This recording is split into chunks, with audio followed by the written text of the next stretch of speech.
Show von hier unten mitbekommen. Es ist einfach unglaublich, was für Emotionen hier im Saal sind. Und ich komme gleich zu dir. Und es ist total begeisternd. Ich glaube, in den nächsten Minuten werden wir sehen, was YouTube bewegen kann. Wir kommen nämlich zu einer Preisverleihung, von der ich am Anfang dachte, das wird jetzt ein bisschen tranig, aber genau das Gegenteil wird jetzt passieren. Auf dem Videodays 2014 haben wir den Videowettbewerb gestartet. 1,31 Glaube, Liebe, Hoffnung. Und der absolute Wahnsinn, und ich war in diversen Jurys von diversen Wettbewerben, es gab mehr als 100 Einreichungen. Das ist wirklich absoluter Wahnsinn. Ich war Teil der Jury und ich habe wirklich unglaubliche Videos gesehen.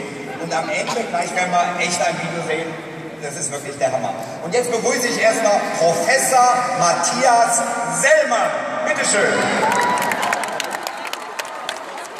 So, jetzt fragt man sich natürlich, wie kommt ein Professor auf YouTube?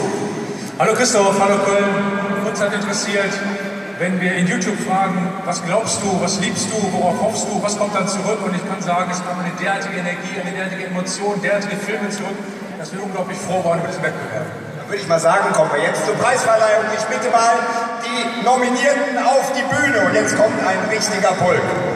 Applaus für die Nominierten von 1,31 Glaube, Liebe, Hoffnung. Kommt alle auf die Bühne.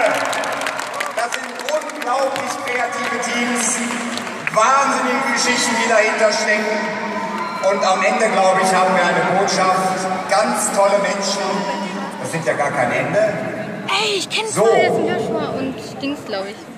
Und Wie heißt sie denn? wir gehen zuerst zum Zuschauerpreis.